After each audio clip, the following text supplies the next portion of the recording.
Welcome everyone to the Business Day Focus 4.0 live event in partnership with Oracle. And this week we're addressing modernizing your data security and staying compliant and getting ahead of what's next in Africa. As you all know, there are new data regulations coming at us thick and fast, and the Protection of Personal Information Act, which has now been promulgated in South Africa, has set a deadline for South African organizations of the 21st of July, 2021. So that's now a hard target that we have to meet.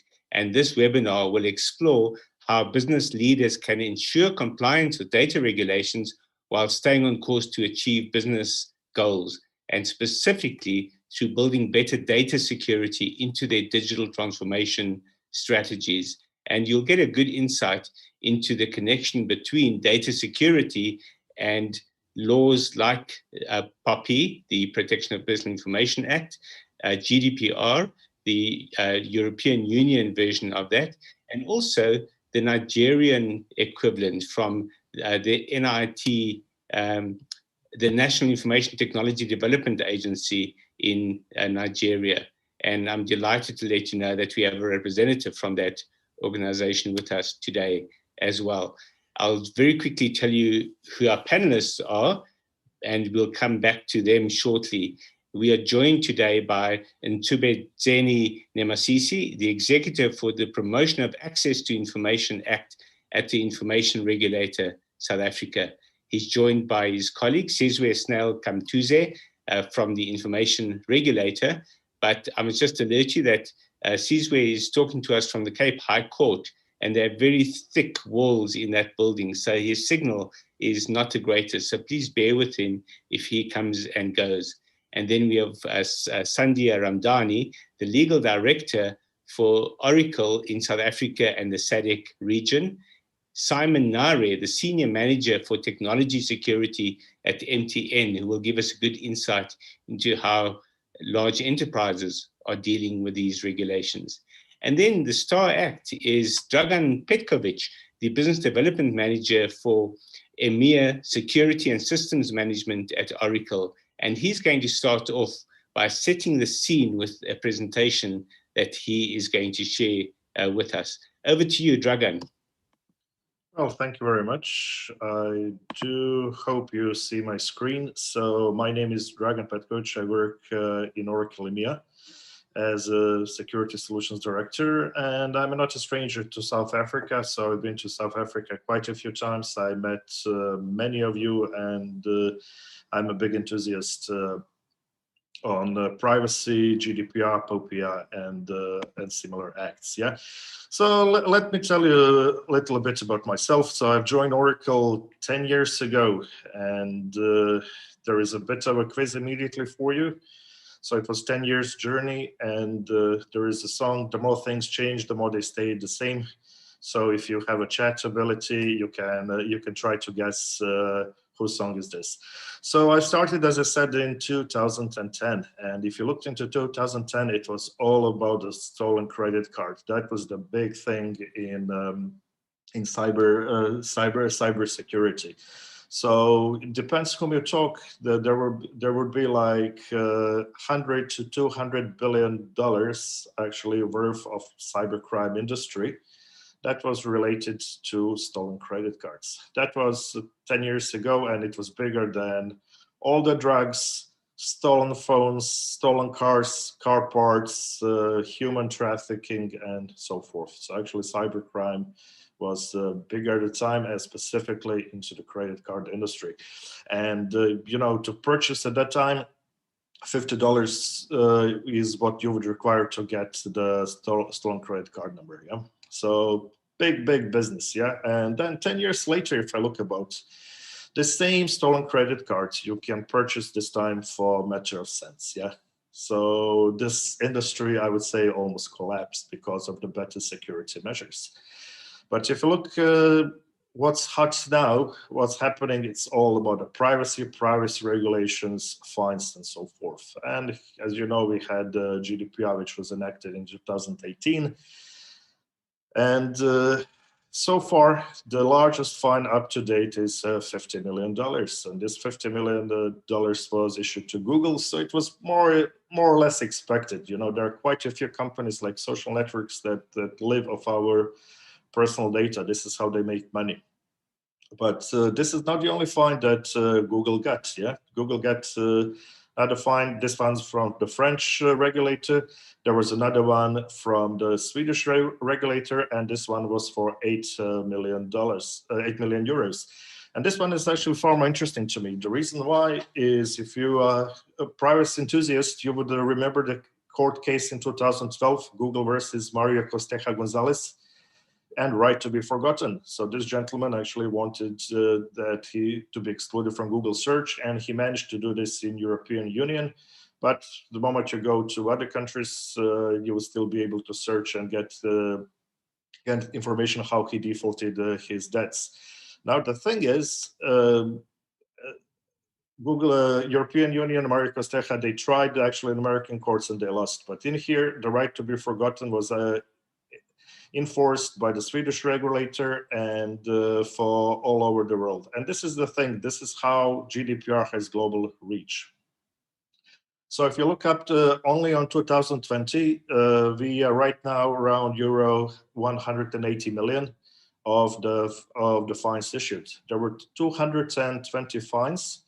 And this number is constantly, I mean, obviously absolute number is growing, but actually the pace of these fines being issued is growing as well. So we had $220 million, and then you can work out what is the average fine. But I'm not here to talk about the average fines. So let's take a little bit into some unusual suspects. So Google, I would say, you know, fine against it, it was more or less what the privacy community was expecting.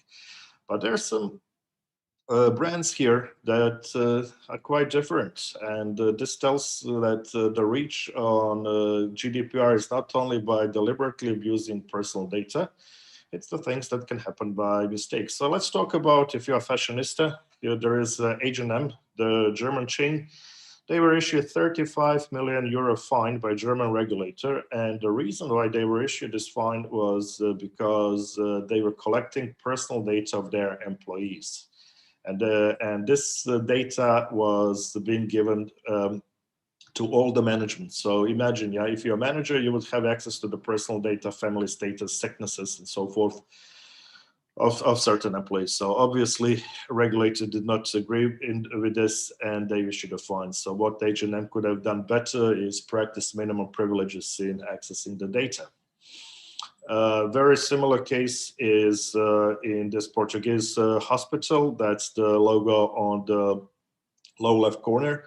And the thing here is they gave all the doctors' ability to access all patient records in the hospital. So they didn't practice minimum privileges. And what's important for me in this case is this is a government institution. Nevertheless, public sector, it was still issued a fine. And this is the thing in European Union. Not all the countries implemented the GDPR in the same way. So some countries can issue fines to public institutions, some cannot. In Portugal, you can. And obviously this happened. Now, if you go up, those are two very, very large fines, British Airways and Marriott. Both of them are in the range of 20 million euros and higher. And this was for involuntarily data loss, yeah? So this is the thing. It's not only negligence cannot be excused. So you need to protect your data. So British Airways lost the data of all the loyalty members, and so did Marriott when it merged with Sheraton. So the thing is, poor security is not something that GDPR regulators will accept. Now, if you look into the right-hand side, if you say CIA, you might think about this American Central Intelligence Agency, and which, by the way, was the first customer of Oracle ever. What I mean by this is that data breaches, and we mostly talk about them, happen due to confidentiality. But that's not the only way the data breach can happen. So we can have data breaches of integrity and data breaches of availability. Now, obviously, most of us who can, we work remotely. Yeah, and so if this was a real live event, you would probably ask me, okay, how was my weekend? And let me tell you, how was it? So I went doing my usual sport activities. My car broke down, and I never carry cash, so I had less than €1 literally in my pocket, and not a big deal. ATM is closed. Tried one ATM, tried another ATM, doesn't work. Called the bank, and what happened is my account is locked because I wasn't using it. The fact is, I use this account all the time. So this was if you think, was this a data breach? Yes, it was a data breach, but it was data breach of integrity. And as a result, I didn't have money for taxi, and my weekend was walking like 12 kilometers in the middle of nowhere to get home. The other breach is also breach of availability. What happens if you lose my data? You can lose my, if it's a hospital, you can lose my patient records, and it's a big deal. So when you think about data breaches, don't think confidentiality only. Most time, this is what makes the news, but it's also making sure of the integrity of the data and of the availability of the data. And talking about remote working, so most of us work remotely from home, and this opens opportunities. So we spend less time commuting, but organizations also have to take measures in protecting their data better. So what we witnessed at the beginning is that organizations just start opening their networks, start opening up usually intranet portals and applications, and we've seen quite a few data breaches there. Yeah, so remote workforce by all means, but it needs to be properly secured. And we in Oracle are actually quite proud that we created a solution that will enable workforce to work safely and remotely, but without compromising the security of the organizations. And I believe this would be my last slide. I think I've talked enough, and over to you. I'll stop sharing right now. Thank you.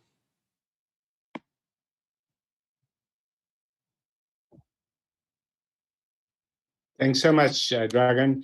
That is a fascinating insight, and the most interesting aspect of all, but also the most challenging one for South African organizations, is the extent to which it shows that information protection is really a security issue. It's not only about making sure that you use the right information and that you use it correctly. And in that sense, perhaps one could suggest that the GDPR and the Nigerian equivalent, the Nigeria Data Protection Regulation, which is almost the same name as the European one, is more accurate in terms of what it warns us the danger is. Although POPIA, the Protection of Personal Information Act, does encompass that idea that it's information that has to be protected. And that protection is really a security issue. And that is why we're talking about security while we're talking about these regulations. And in that context, I want to ask Simon Nare from MTN to start off giving us a sense. You're at the coalface of this whole issue. What does the security world look like in the midst of COVID-19? Wow, thank you, Arthur. I mean, the pandemic has just put us into two worlds, if you like. So the first one is it has created the perfect amount of fear, uncertainty, doubt, and some level of chaos. And I mean, this has put us in a situation where the bad guys are now beginning to take advantage of that whole scenario we explained. But also from us in the corporate world is, how do we take advantage of that situation and put in controls that in a normal sense of a pre-COVID environment, we probably would have delayed them and just kick the can and go on. So for us, the world of COVID has presented an opportunity to accelerate the things that we have always thought that this we cannot do. But also it has also exposed certain things. For example, it has made us to sit back and ask ourselves questions like, what do we think about our employees? Because remember, as Dragan has mentioned, these employees are now working, I'm going to do this, home, right? But in the world of security, we ask ourselves, what does working home mean? We don't know where they are. We don't know what sort of environment they are working around. So it has given us an opportunity to start thinking the amount of trust that we have on our employees, on our third party, and everybody else who connect into our system. So the working from home has given us that environment where we have to start thinking deep about the things that we're taking for granted and the things around the amount of data that we've been exchanging between ourselves and our employees. So it is I don't want to say perfect storm, but it is a good and bad at the same time. The bad guys are happy, but also we are partially happy that we're able to push the things that we wanted to do that have always been concerning us. And I can talk about them at the later stage. Thanks, Simon. Sandhya, from your perspective as a vendor supplying the solutions that deal with these kind of challenges, how do you see the landscape having changed and still changing in the midst of COVID-19? Thanks, Arthur. So last week, I had the honor of joining a virtual roundtable event with President Cyril Ramaphosa. The president called the COVID-19 pandemic the greatest crisis in the history of our democracy.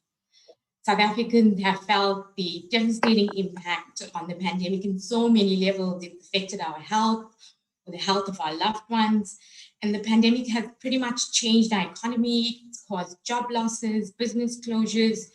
Our healthcare has been pushed to maximum capacity and then some. And right now, we're all seeing like no end to its impact on our lives. But the pandemic has also taught us the choices we make and the preventative measures we practice can protect our loved ones, our communities, and society. This brings the point of technology. It's key to slowing down the spread of COVID-19 and accelerating our return to everyday life. The president also said that our smartphones have enabled us to join a powerful community of completely anonymous application users who are helping South Africans to stay safe and protect each other from the virus. In his addresses to the nation over the last couple of months, the president encouraged us to download and use the COVID-19 Alert app, the South African government's official Bluetooth contact tracing app. And user privacy and security are at the core of the design of the app. Global privacy laws, including POPIA, have very specific rules about how such an app and device users must consent to the use of their personal data. Therefore, the developers of the app had to be very prudent and very likely had to consider other forms of useful data unless they were able to get individual consent from users. Aggregated and anonymized approaches related to groups within populations and not individuals, but the app gives a clear view on population displacement trends and therefore the risk level of each area. Another point is the objective to limit the spread of the virus is by identifying people who've potentially come into contact with an individual who's tested positive, advising those people to self-quarantine if proximity was determined, and then collection of users' information for statistical analysis. The data needs to be secure, both to protect the app's users' privacy and also to prevent manipulation or spoiling of the data by a third party. And given the fact that the data is sourced from different places like repositories or GPS, other apps on the device, different security arrangements need to be considered. So most apps are voluntarily downloaded and activated by users. And the challenge is that these apps often need to be used by a certain percentage of the population to be a true value in the fight against the pandemic. And this can tempt developers not to disclose the true purpose of the app. However, if the app is able to hide a type of data collection and sharing, then the content given by an individual cannot be valid.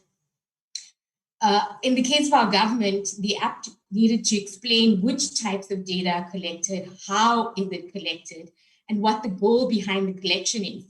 The developers also needed to ensure that the app respects the privileges being granted by the users, doesn't abuse operating outside the necessary tasks. The app developers had to consider time restrictions, the ability to discontinue use of the app if the national health authorities determined that the data they collected is no longer needed to address the pandemic. So in a nutshell, understanding the technology that users and providers are relying on to exchange information is key to the successful adoption. Thanks, Sandhya.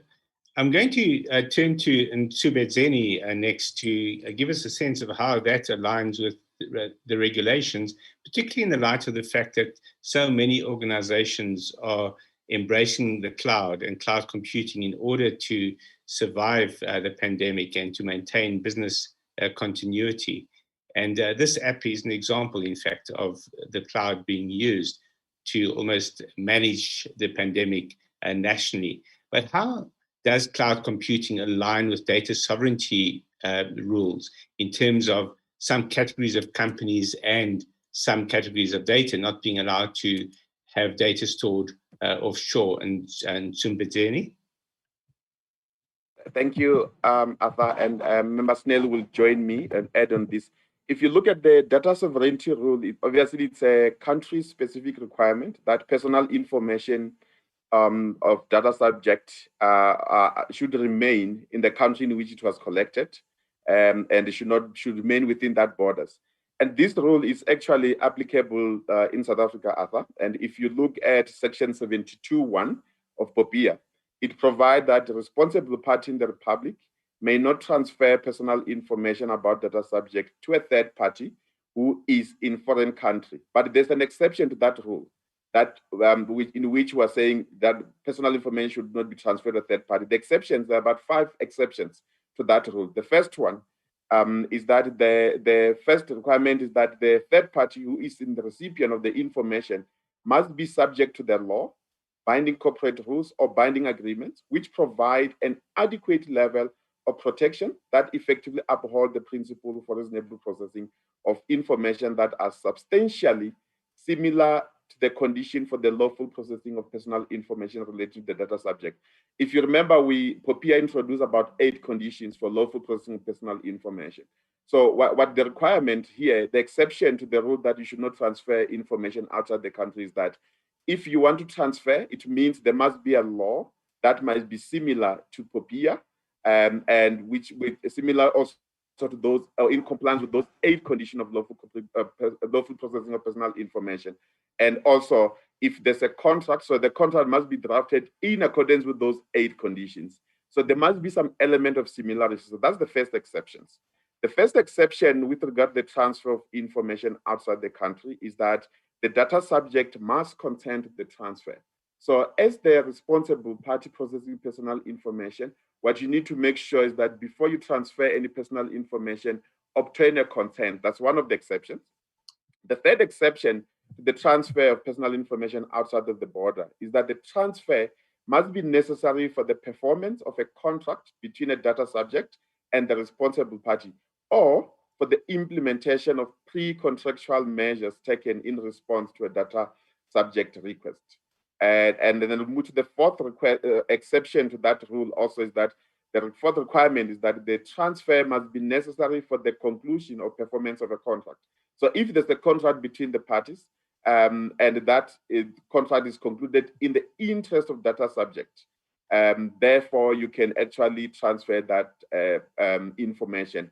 And lastly, which is the most critical one, is that the transfer must be for the benefit of data subject. So when you transfer personal information, such transfer must be for the benefit of data subject, and it is not, if it's not reasonably practicable to obtain the consent of data subject to that transfer, and it were reasonably practicable to obtain such content, the data subject would have given. So if, for example, you are collecting personal information, but for purpose of ensuring security, you have to put it somewhere in the cloud outside the Republic.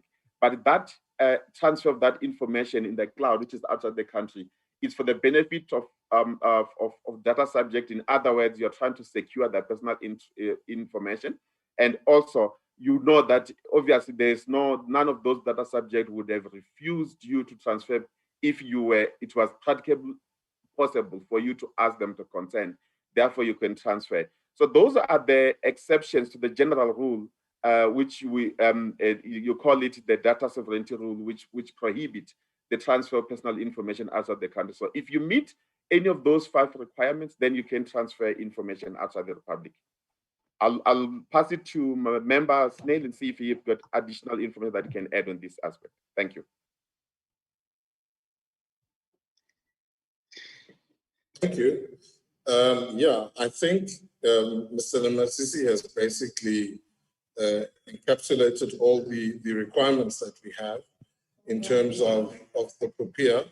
And in terms of that, you know, it is quite clear that a data subject may not, a responsible party, may not export the personal information of a data subject unless the consent has been given in terms of Section 72. So I think you've summarized everything on that. Let me not waste time on this point. I'll elaborate on something else. Thanks, Neil. Perhaps you could elaborate on one element of that. What typically do people get wrong in trying to implement this? Do you have any insight into that yet, or is it too early to tell? I think it's a little bit early days to be saying what will be happening, but obviously in terms of Section 72, read together with 74, in the event where there is a breach of the conditions or there is non-compliance, there will obviously be administrative fines that the regulator will be dishing out. But I can't exactly tell you how much, because it will definitely be on a case-to-case basis. We'll look at whether there were elements of negligence. We will look at whether they could have avoided, this illegal action of transferring the information without having received consent. So it's definitely on a case-to-case basis. Thanks so much. As they say in the classics, what could possibly go wrong?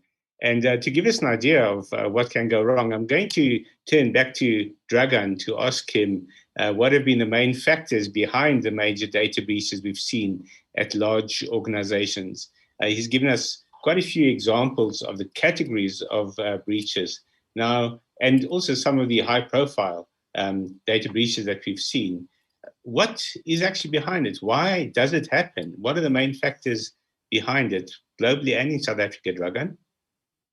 Well, if you look into those data breaches and vulnerabilities, first you need to look into, there are 2 categories of those. One, the first is 0-day vulnerabilities, and then there are all other vulnerabilities. So 0 days are those that are not known to most, not to most people, but they are not publicly known, which means that normally you need to have a lot of expertise, you need to have a lot of resources and investment to being able to catch those and to mitigate those.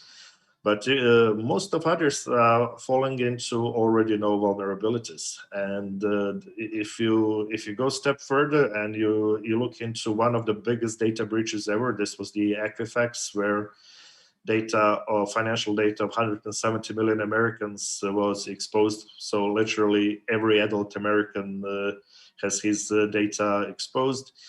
It happened due to the vulnerability that was known, and the patch was available for 6 to 8 months. Yeah, and this is the thing. And most of the vulnerabilities happen, or most of the breaches happen for those already known vulnerabilities where the patch is available. So one thing that you can do better is make sure that you maintain, you want to automate, you want to have what we call the fleet of resources. and maintaining and managing this fleet of resources. Second thing that you might look into is where is most of personal data, and still most of personal data is in relational databases. We're seeing more and more personal data being in unstructured data sources such as Word documents, Excel spreadsheets, and so forth. But most of them are still in relational databases. So what you want to do is you want to try to keep them there, because it's much easier to secure them if you know when they are. And second, you can then apply a set of controls on those resources. Yeah. So we've also seen recently a lot of data breaches that are not so publicly made aware, but they still exist. Is this data breaches of availability? So you have those crypto lockers, those ransomware tools, and so forth. So if you look into those major companies that do like those personal activity watches and so forth were affected. And what you can do there is obviously you make sure still systems are patched, but that you do regular backups, you don't check in time, restore, and so forth. So those would be most of the common causes. And as I said, the key takeaway is that fixes are readily available in most of the cases, and those breaches happen due to human error. Yeah, thank you. Thank you, Dragan. And then we have the ultimate human error, which is when companies fall victim to what they call social engineering, as we saw with probably the most high-profile data breach yet in South Africa. The company entrusted with personal data, Experian, was persuaded or allegedly persuaded by an alleged fake customer to hand over their full data set to that customer. So, Simon, I want to turn to you to get a sense of how you address those kind of threats when you've got to deal with the categories that Dragan was talking about, plus you have social engineering in the mix. What does that mean is the new norm in cybersecurity? Well, thank you, Arthur. So, look, this, I mean, 4 things for me that I will consider the norm in this new environment we're operating in. Firstly, what we have seen is what I can call a heightened use of these personal devices, right? I mean, everybody now is using personal devices. See, we're just connected now on a cell phone.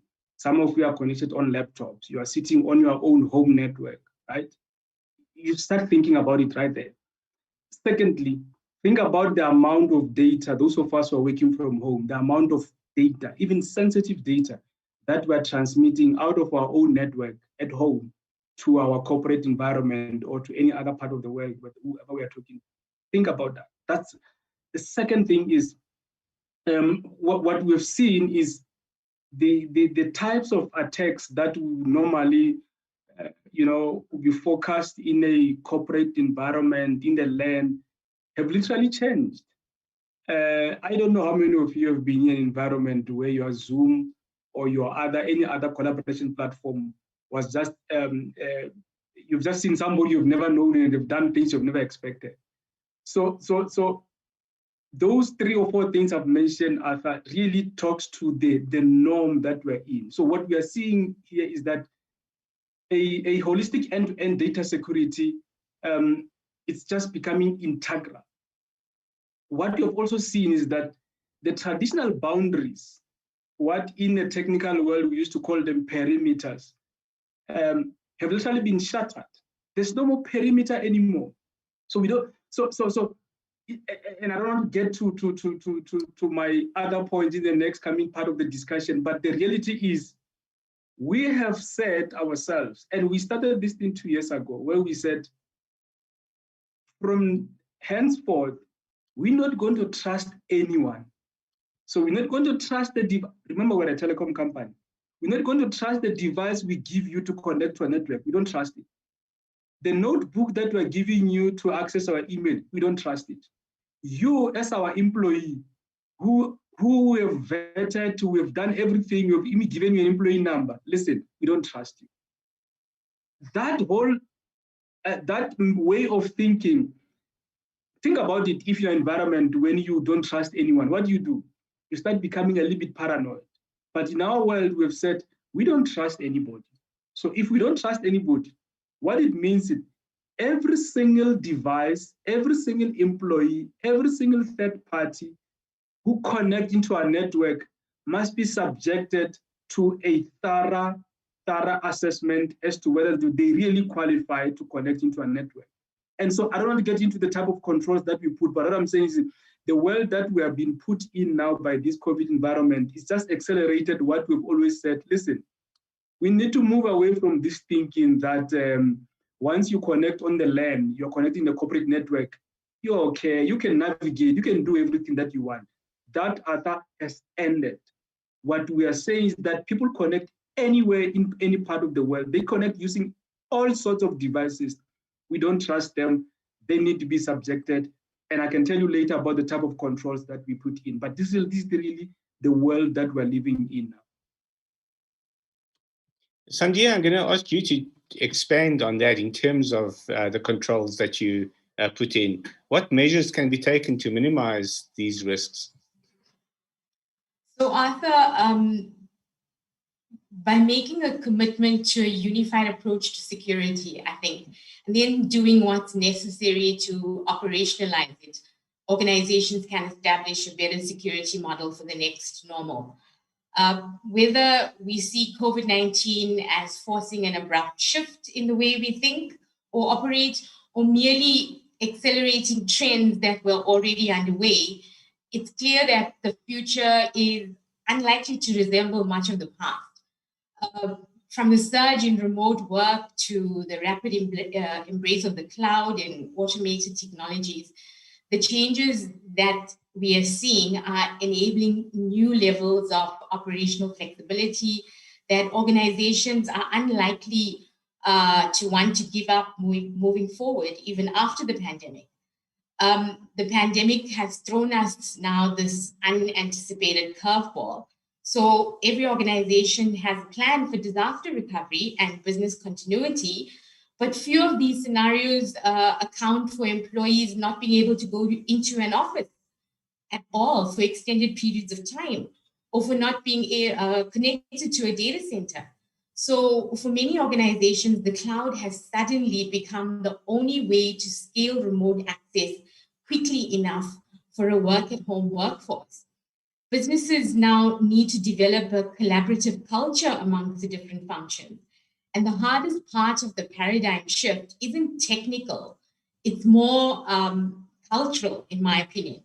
The old model where operations teams, developers, security worked within their own silos, really communicating with each other. Each group had their own agenda, often competing with others, and tended to view the other group more as a source of trouble than anything else. Security blocked innovation, developers threw security to the wind, and operations just tried to keep things running in spite of the others. But in this world that we currently find ourselves in, this model isn't going to work. So to maintain the speed of innovation without leaving security behind, these teams must move forward together, understanding what it means to manage risk in a dynamic type of environment that we find ourselves in today. Risk management will need to become far more involved with regards to what type of data a company is currently collecting and storing. So from a governance perspective, the buck stops with the board. The board needs to take accountability for ensuring that data protection receives the blinkers and flashlights that it deserves. It receives the relevant and continued attention by senior stakeholders in the organizations. Thanks, Sandia. Enterprises are certainly waking up to the message you're giving, but a big question that is often asked is whether the same thing is happening in government. And a big question I'd like to ask Snail is whether IT security is receiving the necessary attention it deserves at government level. Well, being an independent regulator, I think I need to keep my independence and not comment or give my views or my opinions with regards to the safety and security that government is using. More so it being Section 19 of the POPIA specifically prescribes what we call technical and organizational measures to ensure the safety and security and the integrity of personal information. So I guess that is the test. That is the summary of what the previous speaker spoke about in a technical sense. I'm giving it into you in terms of Section 19 of what the POPIA says. So the catchword there is technical measures and organizational measures. Technical measures would be you and me using the right technology, and the other measures, organizational measures, would be basically teaching the people in the organization how to protect information. That's a great perspective, I have to say. How would you say that South Africa compares to the rest of the world in becoming compliant to the regulations and to legislation? Look, our POPIA basically is a mirror of a lot of data protection legislation that we have in the world. We're basically using the principles as embedded in the GDPR and other pieces of legislation. So, you know, I always say, as much as we're not using the GDPR, our legislation is on that level of the GDPR. And once the grace period is over, you will definitely expect the regulator to go after those who are not respecting information security or data security of people's information. Can you perhaps either yourself or and Tsumbedzeni, can you give us an insight into how the regulations will be enforced when they come into practice? You know, when we come to the practice aspect, like I said, you know, I think one would have to do a risk assessment in their organization, a risk assessment pertaining to what type of information do you process, what type of security measures do you think would be appropriate under the circumstances. So it's really a self-introspection that an organization needs to do to see whether they are compliant with POPIA. Should there be any gaps, then go and see information security people, go see your lawyers, get your house in order by the 31st of July. Thanks. Anything to add to that in Tsumbedzeni? Thanks, Arthur. I think one of the issues that we're going to use as a regulator to enforce compliance will be several ways. The first one would be obviously we'll do the compliance assessment and monitoring. So you'll see our compliance officers coming to the responsible parties and assessing the nature of compliance and the level of compliance within organization. So that would be one of the ways in which we'll be enforcing. So monitoring will be the key for us. And also, you know, the regulator does have the power to issue an enforcement notice. And this is a directive in which the regulator can actually issue. Like we can ask you to stop processing or direct you to process in a different way. So we can even ask you, the responsible party, to say, stop processing your personal information for the next 20 days or process your personal information as follows. So should you fail, obviously we'll issue what we call an infringement notice. That's the power that we have as well as part of enforcement. The infringement notice is where we will determine the administrative fine. In terms of POPIA, we can actually impose an administrative fine of up to 10 million as the regulator for failure to comply with an enforcement notice. We also have the powers to institute civil action on behalf of data subject. So that if the data subject requests us to institute civil action, we do that. And this provision has been drafted in mind of majority of South Africans who may not have money to take the big corporate companies to court. So those people will then request the regulator to institute civil action on their behalf, which we can do that in terms of Section 19.9 of POPIA. Lastly, part of ways of enforcement will be opening criminal case. You will know that the Act impose a criminal case or penalty or criminal case. So the court can impose imprisonment or penalty. And the issue now is that with regard to the penalty, obviously the responsible party will be able to pay the penalty. But if the court decides to impose both penalty and imprisonment, we know that the responsible party will not go to prison. So somebody else needs to go to prison. It's either the first suspect of that's going to be the information officer, who will normally be the CEO, or any person that the court after adjudication would have determined to be the person who is responsible for the breach that they have. So somebody else will have to go to prison. And so the court can impose both penalty and imprisonment. So those are the ways in which the regulator will be enforcing compliance with the legislation come July 2021. Thank you. That's a terrifying prospect. Sizwe, did you want to add something to that? I saw you waving. I just wanted to stress that, you know, it's the organization's responsibility to get its house in order. Organizations must look at their own vulnerabilities. They must look at the areas of risk that possibly can be created, and they must try and plug those areas. In other words, it's not just a act to go and punish people. It also creates what I would call a positive duty on anyone who's processing personal information to now respect principles relating to information security and cybersecurity.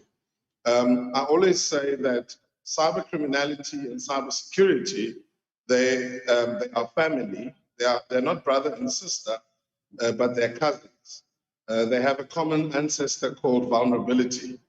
And, and because of that, the focus now usually is on cyber criminality. How do we avoid further attacks? Before we even get to cyber attacks, let us deal with the organization, let us deal with the individuals, and let us deal with our technology that we use in order to avoid these type of breaches. Thank you. Thanks so much, Sizwe. I'm delighted to tell you that we've been joined by the Director General of the Nigerian National Information Technology Development Agency, Kashifu Inuwa Abdullahi, and he is really responsible for overseeing the Nigerian data protection regulation. So this is a unique opportunity to ask you, Kashifu, if you don't mind unmuting your mic and video, to give us a sense of what the picture is in West Africa. How does it compare to South Africa or Europe? If you're able to hear us and respond to that question.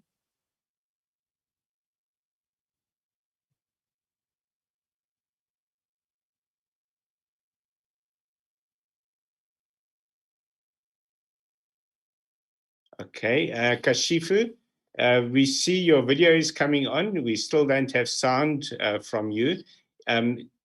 If the audience doesn't mind just bearing with us for a moment as we connect to Nigeria on the call.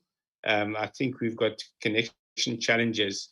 Kashifu, could you unmute your microphone, see if we can hear you?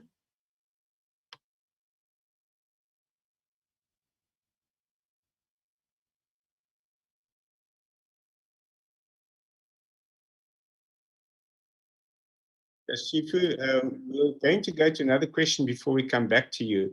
And Dragan, I'm going to turn to you to give us a sense. Now, over the last few years at the Oracle Open World events in San Francisco, the founder of Oracle, Larry Ellison, has blown the audience away with his descriptions and demonstrations of Oracle's autonomous database and what they call the self-driving database.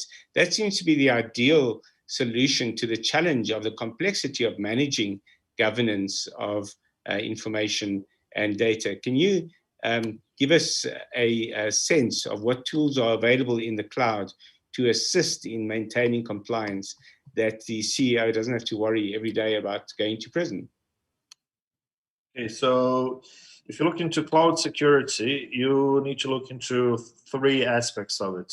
First is security of the cloud. Are all cloud equally secure or not? Second is security for the cloud. So how are we securing those workloads? And finally, you would be looking into security across the cloud. And when I say across the cloud, it could be across clouds from various vendors, which most organizations likely will have, not a single vendor, but multiple vendors, or between on-premise and in the cloud.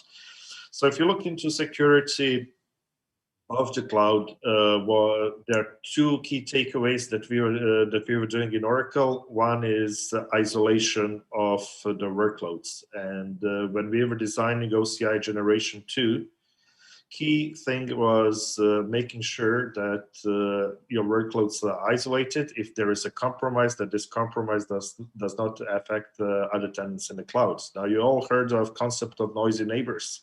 And it's very much you want to sleep and neighbor has parties, yeah? And it's very similar in the cloud.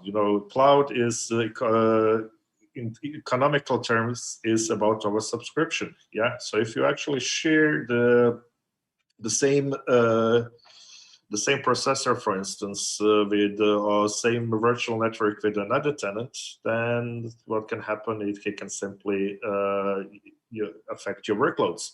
But it goes beyond this. We thought before that hypervisor was secure, and then there were like vulnerabilities like Spectre or Meltdown, where actually CPU vulnerability affected the hypervisor. So you might have done everything in the book correctly, but if your neighbor has not done so, you would be affected, yeah? And this is what we address with network isolation in OCI Cloud.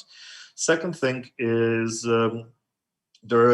securing the hardware itself. Now, what you might think is if I want to do something nefarious with the various cloud vendors, what I can do, I can simply subscribe to as many resources as I can, including the bare metal resources, and I can implant the code in the hardware. Like, I mean, all those cloud machines mostly are PCs, and so what you do is or Intel-based servers. So what you do is you simply implant the piece of code in the microcode, and suddenly all the machines are vulnerable. And we've seen this type of breach already. So we make sure that we do out-of-band provisioning of the machine, that we assure that machine is in the pristine state.